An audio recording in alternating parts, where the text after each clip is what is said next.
What are the other marketing tools that you can deploy to help your speaking business? So one very important thing, if you look through this conversation we've had thus far, one very important thing that we have done is that we have chronicled some steps or strategies that will lead anyone who wants to succeed in the speaking career, speaking industry, to attain success.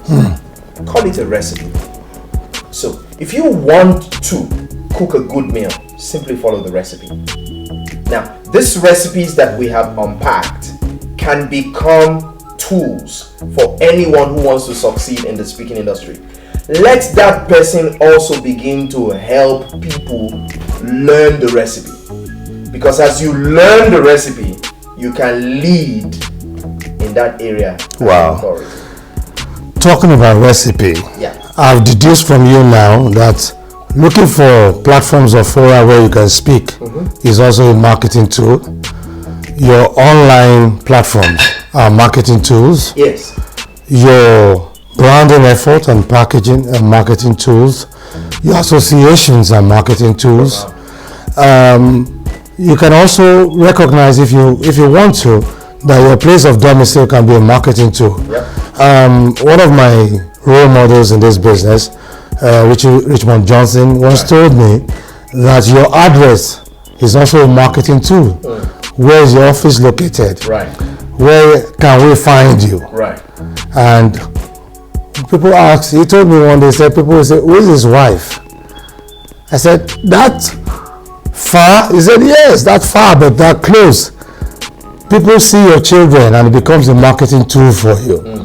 The way they come across, the way they behave, the way your wife relates with people. And that, for a lot of people, is a marketing tool.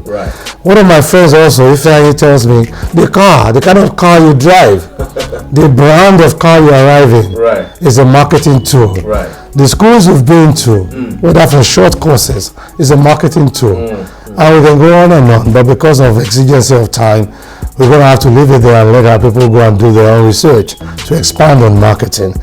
But related to marketing is selling.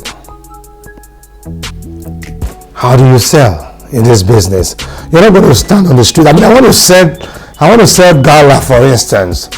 I know I'll be okay if I place them on the shelves in supermarkets and I give it to some street guys to go and hawk on the street, or I sell it online. I'm not going to go on the street or online or embed myself in a supermarket to hawk my business. I'm a speaker, I'm a professional speaker. How do I sell my expertise? So first off, you need to realize that you, being the brand, you're a walking message system. Wow. And so you need to find the platforms. How do you find the platforms? You create the platforms. So for example, there are social media channels and platforms that you can use to communicate what you are passionate about. Or find something in your society or place of residence or continent to pick on and unpack the value that are in those challenges. People will then see you as more or less an authority or a thought leader in that core area of focus. So I'll give you an example. Please. There's a construction building, 10 to 15 floors, residential executive apartments that is going up in front of my office building as I speak with you in South Africa. Now, there was a day I suddenly thought, even though people are on holiday, and people usually take the holidays very, very seriously. Yeah. I'm one person who, if I have work to do, I go to the office. You're Nigerian. So I showed up in the office on one holiday in the, pent space, open space of my office building. And I could overlook into the construction work that was going on.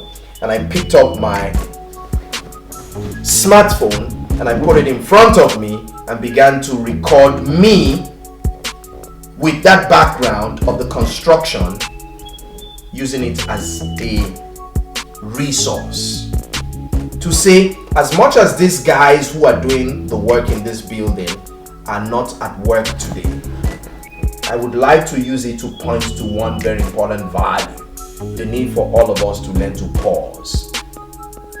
And that video was seen by a man who sits on the board of an 85 million pounds British company.